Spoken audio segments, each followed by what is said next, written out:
Entonces, buenas noches, gracias por la invitación. Realmente para mí suma mucho este tipo de capacitaciones y el compartir experiencias entre especialidades, ya que realmente las patologías que mencionaba la doctora son bastante frecuentes, ¿no? En pacientes con VIH, como vamos a ver.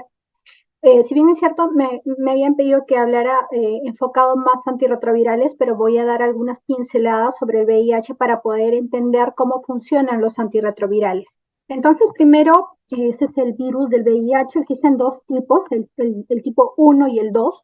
El que circula más en la zona de Latinoamérica es el tipo uno. Es importante conocer también frente a qué tipo estamos enfrentándonos, porque a partir de ello también hay algunos medicamentos modernos, como más adelante vamos a hablar, que tienen una mayor efectividad dependiendo justamente de este tipo, de este genotipo. Entonces, en cuanto a su conformación en la estructura del virión, tenemos que está compuesto por tres membranas o tres bicapas y contiene en su interior dos cadenas de ARN, ¿ya? Monocatenario, perdón, bicatenario. Y bueno, para mencionar así a grandes rasgos en su estructura, vamos a reconocer moléculas importantes que son algunas enzimas como la proteasa, la transcriptasa reversa, ¿no? Que son los que me voy a activar por aquí mi puntero, siguiendo la integrasa, la proteasa y la transcriptasa reversa, que más adelante vamos a hablar de qué manera participan, sobre todo en su replicación. Y en la estructura tenemos dos componentes importantes que son la glucoproteína 120 y 141, que son las que se van a encargar de anclar la molécula del virión con la célula diana. Cuando me refiero a célula diana, estoy hablando de cada una de las células que van a ser afectadas por el virus, pero hay unas principalmente más atractivas para el virus, que son nuestros linfocitos, tanto CD4 como CD8, pero predominantemente los linfocitos de CD4. Entonces, esta es la célula diana, ¿ya? Cuando el virus entra en contacto con la célula diana, la va a presentar y se va a anclar sobre todo las proteínas que les mencionaba, que forman parte de su superficie, la glucoproteína 120 y el AGP41, se van a unir con esos correceptores, el CXR4 y el CCR5. Es importante reconocer porque en ausencia de estos correceptores, lógicamente el virus no va a encontrar con quién unirse, ya con quién fusionarse. Y bueno, ciertamente hay algunos casos anecdóticos, pues, de personas que por alguna mutación genética no han expresado estos receptores y esto ha hecho el por qué, o es una de las hipótesis del por qué, por ejemplo, existen parejas serodiscordantes, ¿no? Una pareja que sí se infecta, una persona, una de los miembros de la pareja que sí tiene la infección por el virus detectada y la otra que nunca se infecta. Y bueno, también esa explicación por qué existen algunos casos también de personas que han logrado curarse del VIH. Han sido personas con algunas características especiales, tenían el diagnóstico de leucemia, fueron sometidos al trasplante de médula ósea y afortunadamente sus donantes de la médula que se trasplantó tenían mutaciones justamente en algunos de estos correceptores. Es por eso que la persona, después de recibir la quimioterapia, posterior al trasplante, es que nunca después volvió a presentar cargas virales detectables de virus. Entonces, una vez que este virión se ancla a estos correceptores, las cadenas de ARN van a pasar hacia el citoplasma de los linfocitos T, ¿ya? O en todo caso a la célula diana en general. Una vez que ingresan esas secuencias de ARN, recordamos que les dije eran dos cadenas de ARN, aquí va a actuar la primera enzima importante que es la transcriptasa inversa, que se va encargada de convertir esas secuencias de ARN en ADN, ¿ya? Y ese ADN retrotranscrito va a formar un complejo, que es el complejo de preintegración por acción de la segunda enzima importante, proteína importante que les había mencionado, que es la integrasa. Una vez formado ese complejo de preintegración ya de secuencia ADN, se va a fusionar, ¿ya? O establecer dentro de la secuencia del ADN de los linfocitos TCD4 o cualquier célula diana en general y puede permanecer en estado de latencia por mucho tiempo en forma de provirus. Y en algún momento esta célula infectada, ¿no? Vuelve a ser activado ese factor ADN infectado, se vuelve a activar, ¿no? Y por efectos de transcripción, elongación, van a hacer nuevamente un nuevo procesamiento del ARN mensajero y por la activación de la proteasa, que es la tercera proteína importante que les había mencionado, a partir de la síntesis de proteínas empieza a ensamblarse un nuevo virión, de tal manera que esta célula diana infectada va a dar lugar a nuevos viriones hijos, entre comillas, ¿no? Y de esta manera el virus empieza a replicarse, ¿no? Finalmente madura y se elimina un nuevo virión que está listo para infectar a nuevas células dianas. Entonces, de manera general, es así como ocurre este proceso de replicación viral, que es importante reconocerlo para más adelante entender en qué se enfoca el tratamiento. ¿Qué es lo que causa el virus? Una vez que el virus se expone con las mucosas, ¿no? La primera barrera siempre va a ser la piel y las mucosas, ¿no? Una vez que el virión penetra, atraviesa la mucosa, lo primero que va a detectar son las células dendríticas. Las células dendríticas van a funcionar de esta manera como células presentadoras de antígeno para los linfocitos TCD4, lo que mencionan el más importante célula diana.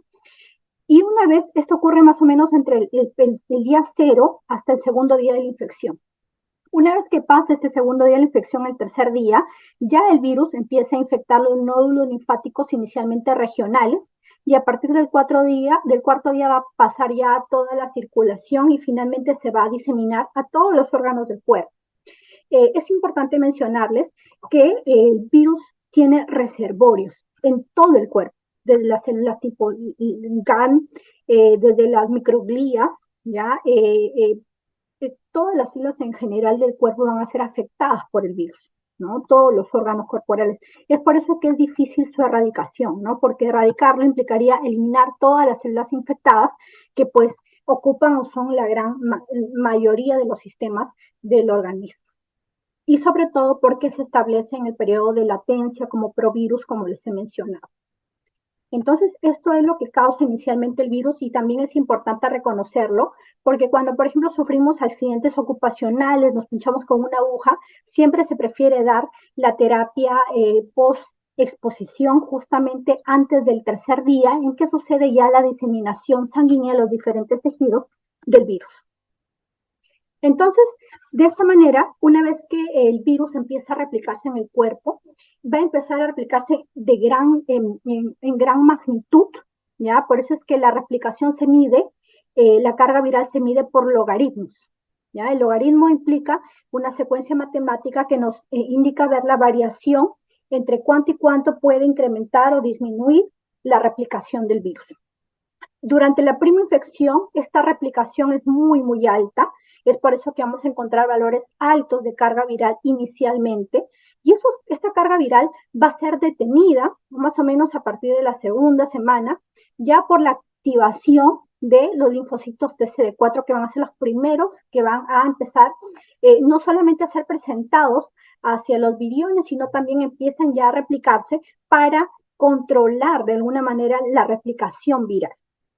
Ya a partir de la tercera, cuarta semana es que empiezan a incrementar los valores de linfocitos TCD8 ya a valores representativos y ambos, tanto la replicación en CD4 y el CD8, la actividad de estos, pueden lograr controlar esa replicación viral durante mucho tiempo. ¿Ya? En promedio puede durar entre 5 hasta 10 años máximos en que pueden controlar esa replicación viral o el virus establecerse en una etapa de latencia al interior de las células diana. Ya en algún momento, a partir de ese tiempo que les he mencionado, es que ya va a ser insuficiente prácticamente la actividad, la acción de los linfocitos TCD4 y CD8. De esta manera empiezan a disminuir no solamente en cantidad, sino en calidad. Entonces es ahí donde ya el virus nuevamente empieza a replicarse de tal manera y aparecen las infecciones oportunistas. Y ya estamos hablando en esa etapa de la fase final del virus. Entonces, ¿cómo es esta historia de la enfermedad? Tenemos diferentes estadios, tenemos aquí la clasificación de la OMS y la CDC, que son las más utilizadas, y dentro de la OMS tenemos la clasificación tanto de acuerdo al valor de linfocitos TCD4 como el estadio clínico, a partir de qué infecciones oportunistas yo puedo identificar en un paciente infectado. Entonces, ¿qué nos dice la OMS? Por ejemplo, nos habla de 4 estadios. El estadio 1, en que los linfocitos TCD4 todavía son aún mayor o igual de 500 células por microlitro. estadio 2 entre 350 a 499, estadio 3 entre 200 a 349 y el estadio SIDA, que es ya cuando tiene menos de 200 linfocitos CD4. Y esto se correlaciona con los estadios. El estadio clínico 1, que es el asintomático, que el paciente puede no manifestar ningún síntoma, o un cuadro inicial que simula mucho un síndrome mononucleósico en que presenta linfadenopatía generalizada de manera persistente o inclusive fiebre persistente.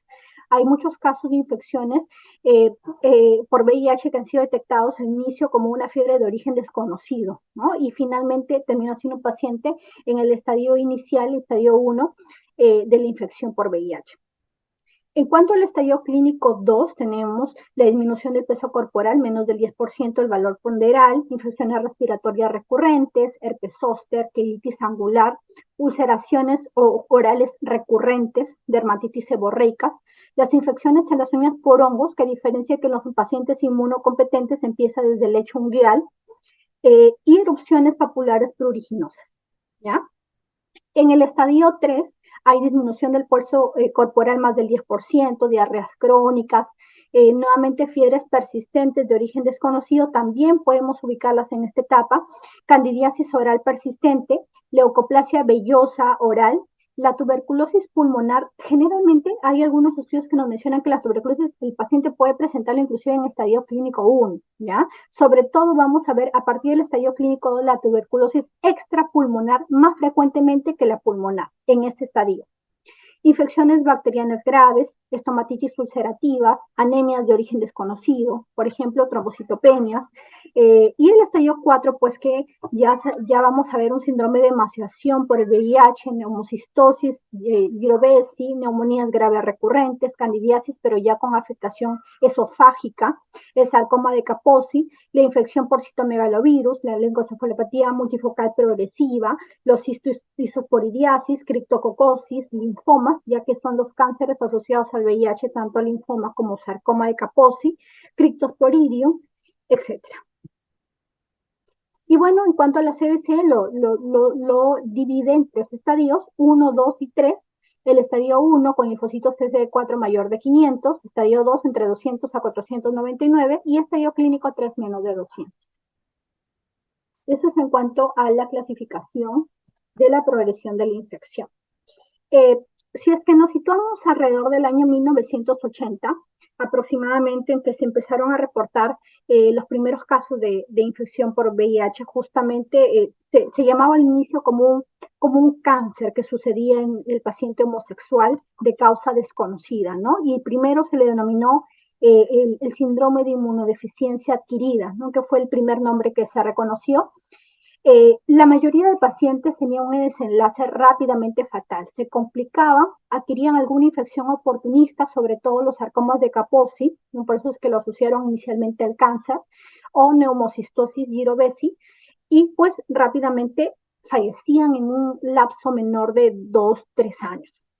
La mayoría de ellos. Inclusive hubieron algunas personas famosas, reconocidas a nivel mundial, por eso es que esto implicó un boom realmente cuando se identificaron los primeros casos, porque no había algún tratamiento establecido. Entonces empezaron a probar terapias. Al inicio, como era un cáncer, entre comillas, asociados a homosexuales, se utilizaron algunos medicamentos que se utilizaban para el cáncer en ese momento, como fue la acidobudina, que fue el primer medicamento reconocido por allá en el año 1986 aproximadamente, y pues que nos hizo tener alguna esperanza, ¿ya? De esta manera vemos que la carga viral es la velocidad con la que va un tren y que se proyecta a atravesar un abismo o finalmente caer en el abismo. Pero el recuento CD4 es la distancia que hay entre ese tren y el abismo. El tratamiento antirretroviral, inicialmente llamado TARA, que es terapia antirretroviral de gran actividad, era prácticamente como un puente que ayudaba al paciente a atravesar el abismo y no caer y progresar, ¿no? Y como vamos a ver más adelante en terapias modernas, el paciente puede llegar a hacer su vida normal, inclusive planificar una familia sin el riesgo de contagiar a otra persona y lógicamente a sus hijos. Entonces fue en marzo de 1987 en que se presentó la acidobudina, la primera droga antirretroviral, ¿ya? Inicialmente cuando apareció, pues fue una gran esperanza para estos pacientes, pero rápidamente empezaron a aparecer las resistencias a estos virus. Alrededor del segundo año empezó a verse los casos de resistencia a este antirretroviral. Es por eso que inicialmente se planteaba el uso, porque aparecieron nuevos medicamentos a lo largo de la historia, han aparecido rápidamente, ha sido realmente una carrera contra el tiempo esta aparición de antirretrovirales. Sin embargo, nuevamente se veía rápidamente que iba apareciendo la resistencia a los mismos. Entonces es por ello que se planteó más adelante combinar estos esquemas, no a un solo nivel, sino por qué no actuar a nivel de transcriptasa reversa inhibidor de proteasas o transcriptasa reversa inhibidor de integrasa. Entonces fue así como se vio que la combinación de fármacos pues disminuía ese riesgo a generar rápidamente las resistencias y mejoraba la respuesta también virológica frente al antirretroviral. Fue así que en el año 1996 es que ya se empieza a hablar de una terapia antirretroviral combinada. ¿Qué es lo que hace este tratamiento antirretroviral? Suprime la viremia, genera reconstitución del sistema inmune, que más adelante vamos a ver, reducción de la morbilidad, morbimortalidad, mejora la calidad de vida y ayuda también a prevenir la transmisión por VIH. Vale la pena mencionar que inicialmente se daba el tratamiento a algunos pacientes. Ya eso más adelante les voy a comentar. En cuanto a la asociación de CD4 con infecciones oportunistas, a partir de 500 linfocitos CD4, que es el número de quiebre, es que empieza a incrementar ya el riesgo de adquirir ese tipo de infecciones, ¿no? Con menos de 500, sarcoma de Kaposis, linfomas, Mycobacterium tuberculosis, el virus de varicela zoster, sobre todo casos de dermatitis. Con menos de 250 ya riesgo de neumocistosis, toxoplasmosis, histioplasmosis. Inclusive, por lo menos aquí la normativa peruana y la mayoría también a nivel internacional nos dice que el paciente con menos de 200 de linfocitos TCD4 debería ya recibir una profilaxis para estas enfermedades con trimethoprim sulfamethoxazol.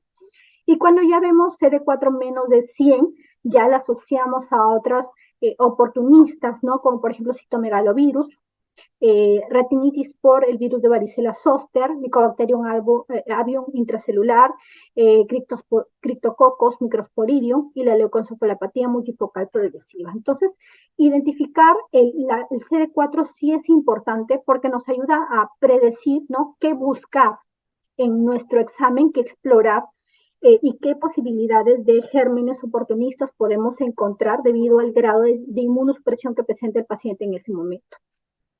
Entonces, ahora sí, ya para centrarnos más en la terapia antirretroviral, vamos a ver pues los grupos de medicamentos que han salido dependiendo al lugar donde van a actuar. Entonces, aquí tenemos los inhibidores nucleócidos de la transcriptasa inversa, los nucleótidos y los no nucleócidos. Actúan inhibiendo la actividad de esa transcriptasa reversa, ¿no? Que les dije que convertía las secuencias de ARN en cadenas de ADN. ¿Ya? Los inhibidores nucleócidos son los que van a competir con la transcriptasa reversa, ¿ok? Y dentro de ellos tenemos una inhibición competitiva, ¿ya? Tenemos el abacavir, lidanosina, enticitabina, lamivudina, estabudina y sidobudina entre los más representativos. Algunos de ellos ya prácticamente no están en el mercado debido a la aparición de los efectos colaterales, porque algunos de ellos sí se ha demostrado ser bastante tóxicos. Más adelante, algo breve, les voy a comentar sobre toxicidad.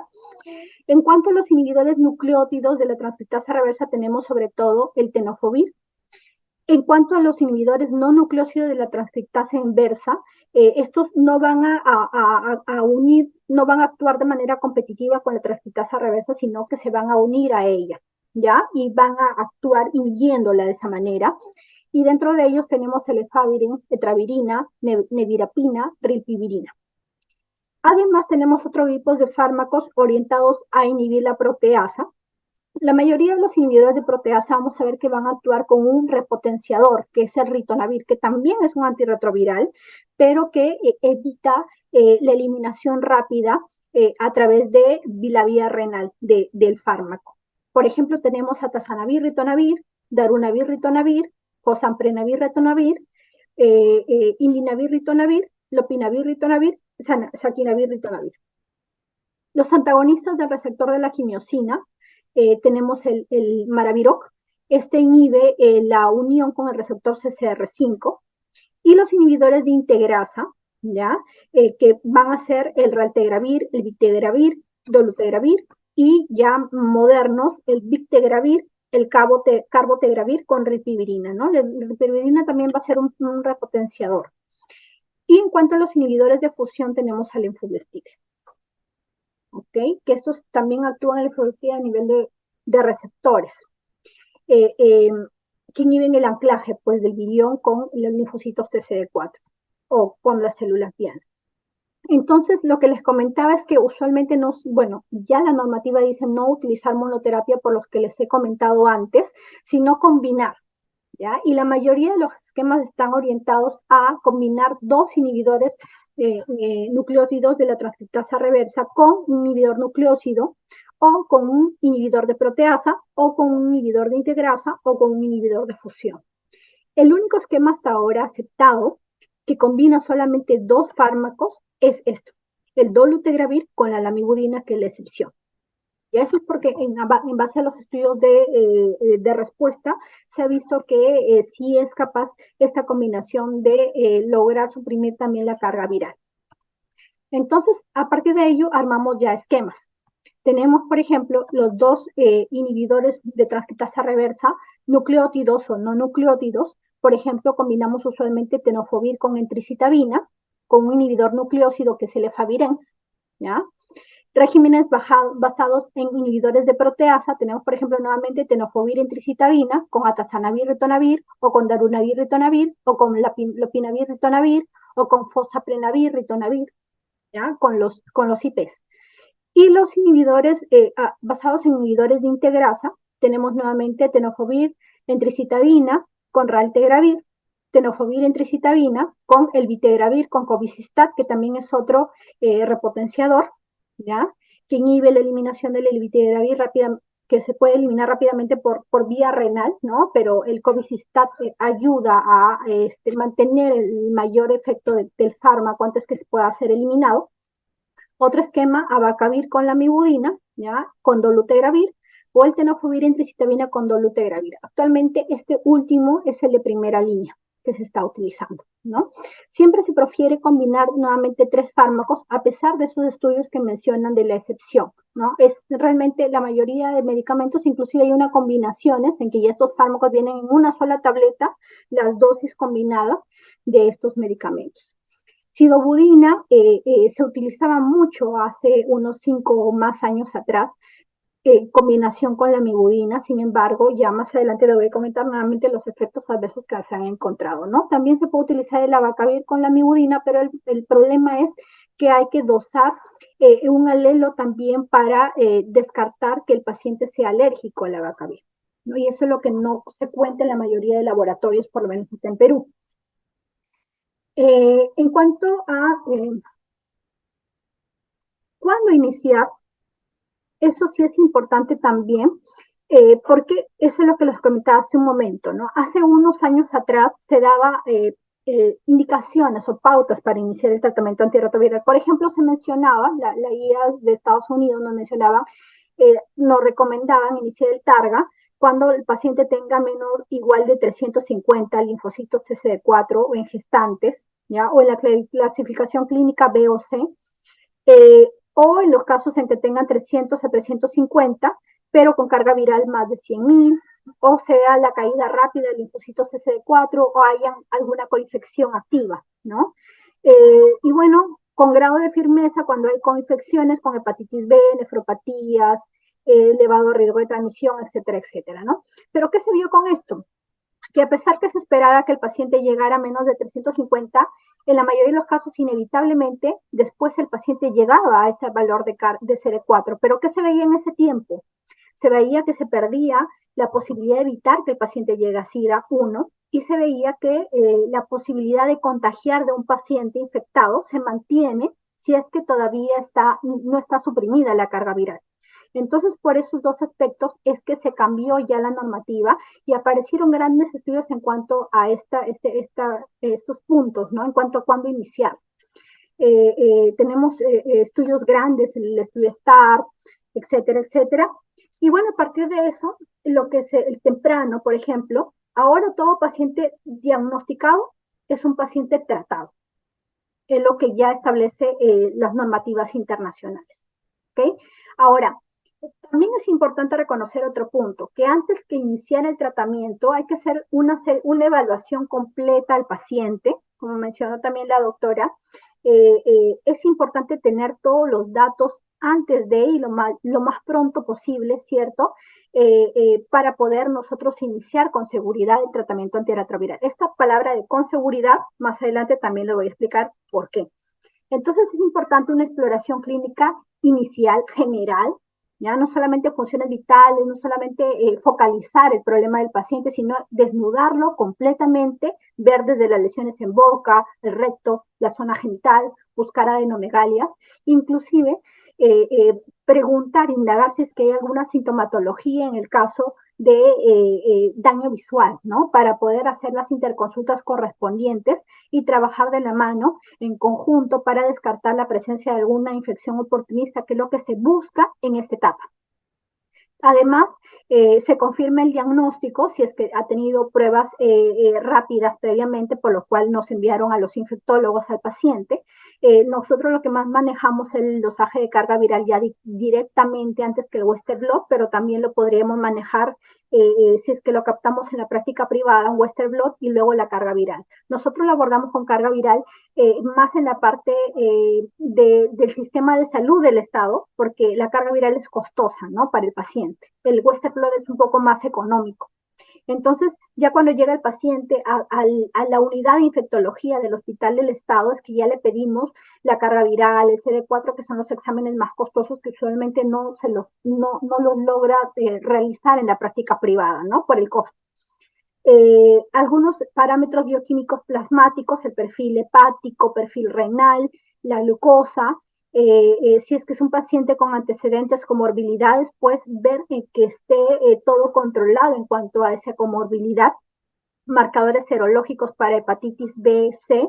Sífilis también es otro componente importante, y aquí hay que recordar que hay algunos pacientes que hacen el efecto de prozona, en el cual a pesar de que el RPR o el BDRL salga no reactivo, igual pueden por la misma coinfección por VIH hacer ese efecto, y pues si es que clínicamente tenemos esa sospecha, le pedimos el FTA, alguna prueba confirmatoria o treponémica, prueba genotípica de resistencia. Esto es lo ideal también. Lo ideal, que nos marcan también algunas guías internacionales, que todo paciente naif pueda contar con ese genotipo, pero realmente para la práctica, por lo menos en la realidad peruana, se nos es un poquito complicado hacer a todos los pacientes genotipos. El alelo B5701 que les comentaba para descartar que el paciente sea alérgico a Bacavir, si es que pretendo iniciar con este medicamento. Pruebas de embarazo para mujeres en edad fértil, y algunas estimaciones indirectas como el filtrado glomerular o el riesgo cardiovascular. Entonces, toda esta evaluación clínica inicial tenemos que identificar a ese paciente, ver que esté apto de alguna manera para iniciar terapia antirretroviral, porque son drogas que a largo plazo pueden causar una toxicidad. Y bueno, además, si es que el paciente tiene alguna enfermedad que está activa y que no lo tratamos, una vez iniciado el tratamiento, podría incrementarse mayor el riesgo de reconstitución inmunológica, ¿ya? Entonces es importante también conocer las comorbilidades, porque hay que utilizar con precaución algunos medicamentos que pueden causar efectos adversos para ello, ¿no? La dislipidemia, casi en todos los antirretrovirales pueden causar dislipidemia. Insuficiencia renal aguda, sobre todo hay que mirar el tenofovir, que no se puede indicar cuando hay un clínico de creatinina menos de 30. La diarrea crónica, sobre todo los inhibidores de proteasas asocian a diarreas crónicas y molestias gastrointestinales a comparación de los otros medicamentos. El efavirenz, por ejemplo, si es un paciente con depresión, psicosis o con trastornos del sueño, vamos a reagudizar mucho más ese problema, o pacientes que llegan a depresión severa asociado al uso del efavirenz. La terapia sustitutiva con metadona para nevirapina, efavirenz, las terapias concomitantes, que es también otro punto que la mayoría de médicos en generales lo olvidan, ¿no? Por ejemplo, la mayoría de antirretrovirales, sobre todo los inhibidores de proteasa, actúan o se metabolizan a nivel de citocromo P450, y esto hace que cuando se vayan a administrar junto con otros, desde inhibidores de bomba de protones hasta, por ejemplo, antituberculosos, puedan interactuar y disminuir la concentración efectiva del medicamento. Entonces, en esos casos hay que ajustar dosis o cambiar medicamentos de la terapia, ya sea de la antituberculosa o ya sea del tratamiento antirretroviral, o inclusive en los pacientes oncológicos por lo mismo. Entonces, es necesario sí ver el tema de las interacciones medicamentosas, que también a veces es un problema, y también puede ser una causa, por ejemplo, de falla virológica, ¿no? El que esté interactuando el medicamento y el paciente esté tomando, por ejemplo, un omeprazol todos los días después de la terapia antirretroviral, eso actúa o disminuye la eficacia de mi tratamiento.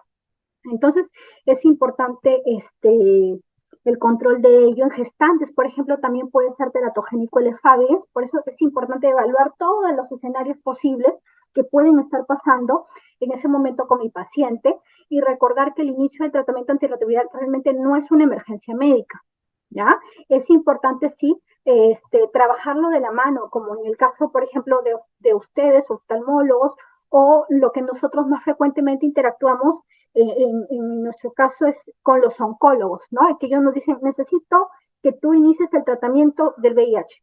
Y yo le digo, no, yo necesito que tú actúes a la vez que yo inicio con tu tratamiento de quimioterapias. Entonces nos ponemos de acuerdo qué tratamiento va a indicar él y qué tratamiento voy a indicar yo para evitar las interacciones medicamentosas en el momento, y empezamos justamente a la par con los tratamientos. Ya, pero nuevamente recordar, no es una emergencia médica, pero sí las nuevas guías nos mencionan que paciente diagnosticado hay que esperar máximo, no se puede extender más de 2 semanas el inicio de la terapia antirretroviral. ¿Okay? Entonces, lo más pronto posible aceleramos toda la batería de exámenes, toda la evaluación general que les había indicado antes, para preparar a nuestro paciente y pueda recibir o iniciar su terapia antirretroviral. Hay múltiples factores asociados al éxito de la terapia, unos que dependen directamente del paciente, del virus y de la misma droga. En cuanto al paciente, tenemos que verificar de manera muy estrecha la adherencia al tratamiento. Para esto hay un trabajo conjunto en equipo, por eso el equipo del programa de VIH está psicología, psiquiatría, enfermería, el infectólogo, que es realmente uno más, ¿no? El líder del equipo, pero es parte de todo este cuadro, y la asistenta social. Todo este equipo va a actuar en favor, y el nutricionista también, en favor de ver cuáles son los aspectos dentro de esta cadena de factores que estén todos actuando en conjunto justamente para mejorar que el paciente reciba el tratamiento y tenga una respuesta favorable al mismo. En cuanto al virus, tenemos la resistencia, el valor de la carga viral inicial, algunos reservorios que les había mencionado, que puede ser cualquier parte de nuestro cuerpo, cualquier célula puede convertirse en un reservorio. Y las drogas, hay que ver la toxicidad, la potencia, los niveles plasmáticos de la droga, las interacciones medicamentosas, etc. Entonces, ¿cómo hacemos el seguimiento? Una vez que el paciente inicia su tratamiento, lo que esperamos es que a las 20 semanas pueda alcanzar niveles de carga viral menos de 50 o 40, es decir, indetectable, ¿no? ¿Por qué 40 o por qué 50? Porque es lo mínimo que los equipos permiten o identifican en los estudios. Entonces, menos de 40, 50, y algunos que sí nos reportan indetectable. Algunos recomiendan realizar un control de carga viral a la 4ª semana para evaluar una respuesta virológica temprana. Durante el primer año debería existir un aumento mínimo de 50 a 100 linfocitos CCD4, pero hay que tener en cuenta en qué momento el paciente se ha tomado sus linfocitos CCD4, porque si es en torno a otra infección, por ejemplo, llega con una infección viral aguda en el momento que va a tomar sus linfocitos CCD4, se espera que esté un poco más bajo el valor de CD4 que el basal. Entonces eso también hay que tenerlo en cuenta. ¿Y qué pasa si es que no hay una respuesta? Más adelante vamos a ver falla virológica, no solamente asociado por el que no disminuye la carga viral, sino el que no incremente de manera progresiva los linfocitos CD4. Dicen que los pacientes que inician en etapa SIDA tardan mucho más en recuperar el linfocito CD4, pero realmente es relativo. He visto personalmente pacientes con CD4-2, con sarcoma de Kaposi, retinitis por citomegalovirus, candidiasis esofágica, tenía estas 3 oportunistas y linfocitos CD4-2. Y pues que ahora es un fotógrafo que se pasea por Estados Unidos y pues es conocido. Entonces, estos pacientes en SIDA pueden salir de esa etapa, sí, que les va a costar un poquito más de tiempo también. pero sí pueden salir. Controles de carga viral y CD4 en pacientes asintomáticos también. Esto lo hacemos cada 6 meses, una vez que ya el paciente empiece a tomar su tratamiento. Inclusive algunas guías mencionan una vez al año. Nosotros preferimos seguirlo con más frecuencia para que el paciente asegurarnos que no disminuya en el tiempo su adherencia. Entonces, la respuesta inmune que nosotros esperamos en el paciente puede ser excesiva, puede ser adecuada o puede ser inadecuada. Si es que hablamos de una respuesta adecuada, pues vamos a hablar de que el paciente logra controlar la enfermedad. ¿Cuánto tiempo nuevamente? Los linfocitos CD4 se vuelven no detectables a partir de los 6 meses, más o menos, 24 semanas. Tenemos una respuesta inadecuada, de intensidad leve, débil o respuesta deficiente. Esto implica progreso de enfermedad. Puede ser que el paciente venga ya con un gen mutado que le cause falla virológica, pacientes naif, o que lo adquiera, ¿no?, a lo largo del tiempo, ya sea porque se contagió de un virus mutado nuevamente o que no tuvo una buena adherencia y él mismo generó sus mutaciones, ¿no?, por una mala adherencia al tratamiento. O puede ser excesiva, exagerada o hiperactiva, y ahí hablamos de un síndrome inmunológico de reconstitución autoinmune. Algo breve sobre reconstitución autoinmune. Mientras menor sea el valor de CD4, mayor es el riesgo de que ésta se presente, ¿no? Por ejemplo, aquí en este había observado uveitis, ¿no?, inmune. Mientras menor sea el valor de CD4, menos de 50, hay mayor riesgo de presentar el paciente una vez que inicia el tratamiento esta reconstitución inmunológica, sea por cualquier sea la causa, ¿no? Criptococos, tuberculosis. Ahora otra pregunta, entonces, ¿cuándo iniciar el tratamiento antirretroviral? Entonces, doctora, si tiene una infección oportunista, por lo menos unas 2 semanas de tratamiento para controlar la infección oportunista antes de iniciar la terapia antirretroviral, justamente para evitar ese riesgo.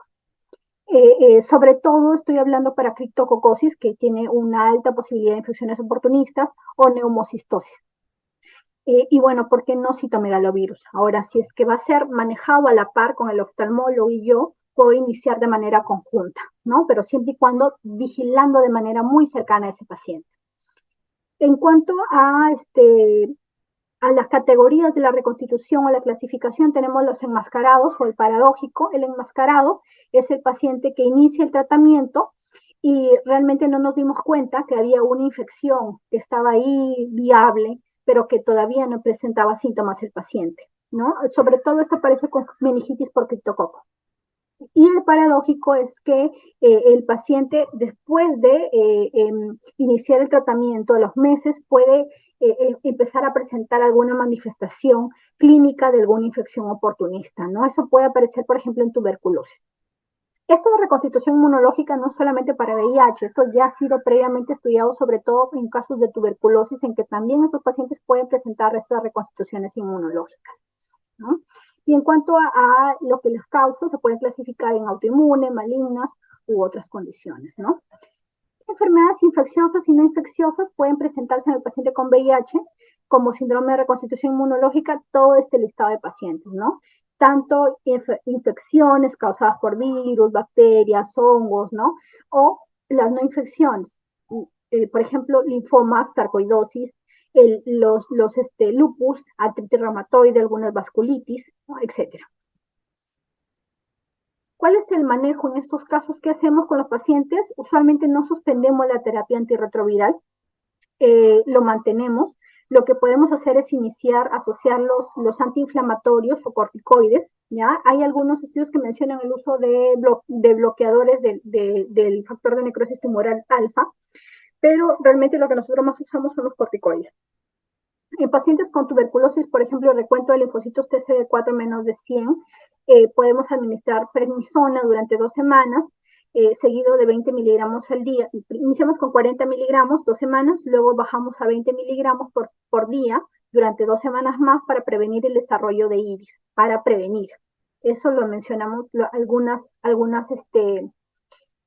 bibliografías, ¿no? Pero en la experiencia nosotros igual solamente vigilamos clínicamente y si vemos que hay inicio de reconstitución, pues podemos iniciar con la terapia con corticoides recién, ¿ya?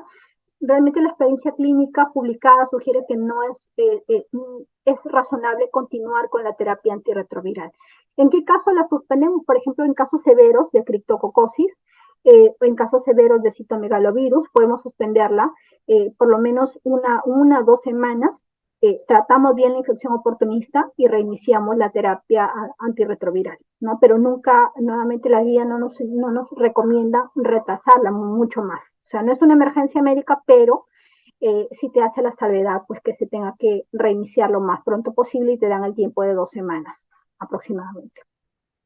En cuanto a los corticoides, no hay realmente ensayos clínicos buenos para que nos indiquen qué medidas tomar, ¿no? Pero la mayoría de reportes y nosotros en la práctica o podemos utilizar prednisona o dexametasona, por ejemplo, a dosis de 8 a 16 miligramos por día, 2 a 3 veces al día, o prednisolona 1 a 2 miligramos por kilo por día, por no más de 6 semanas, ¿ya? Y finalmente, lo que les había mencionado, los efectos adversos para los antirretrovirales, ¿no? De manera general, esta budina ya no se utiliza por estetosis hepática, acidosis láctica. Sidobudina ya no se está utilizando por la asociación con anemia en pacientes, inclusive gestantes que llegan con 2 de hemoglobina, 4 de hemoglobina por la sidobudina. Tenofovir, la falla renal con menos de 30 declines no lo utilizamos. El abacavir, la presencia del alelo para los pacientes que son alérgicos. La mibudina, estabudina se pueden asociar a acidosis lácticas, ¿ya? Lipodistrofia también era otro dolor de cabeza para quienes recibían estabudina o sidobudina inclusive. Tengo pacientes con lipodistrofia, con su jiba, con sus bolas de Bichat bien marcadas, ¿no? Y lógicamente dislipidemias también asociadas. Como causas o efectos adversos en el ojo específicamente no he encontrado reportes, la mayoría de estas drogas no afectan, a no ser por ahí algunos reportes de didanosina que nos mencionaban anormalidades en el epitelio pigmentario de la retina. ¿Ya? En cuanto al efavirenz, lo que les mencionaba, el síndrome neuropsiquiátrico es teratogénico y pueden causar también síndromes de Stevens-Jones. Nevirapina, hepatotoxicidad.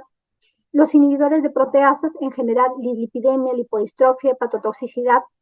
El atazanavir, que causa hiperbilirrubinemia también o nefronitiasis. Y lopinavir, ritonavir, prolongación del segmento PR-QT. Los inhibidores de integrasa, lo más frecuente, náuseas, cefalea, diarreas, erupciones cutáneas, ¿no? Los antagonistas del CCR5, erupciones dérmicas, dolor abdominal, algunas infecciones del tracto respiratorio, hepatotoxicidad, y bueno, eso es en general, ¿no? Pero en cuanto a los inhibidores de fusión, mayor riesgo de neumonías bacterianas es sobre todo lo que más se encuentra. Y bueno, eso ha sido realmente un resumen algo breve sobre todo lo que implica la terapia antirretroviral en estos pacientes. Realmente es todo un mundo, como ustedes ven. Y bueno, el trabajar nuevamente con los especialistas, sobre todo retinólogos, oncólogos, ¿no? Nefrólogos o reumatólogos, realmente es del día a día, ¿no? Por todos lo que puede causar el mismo VIH y lo que pueden causar estos medicamentos por efectos secundarios.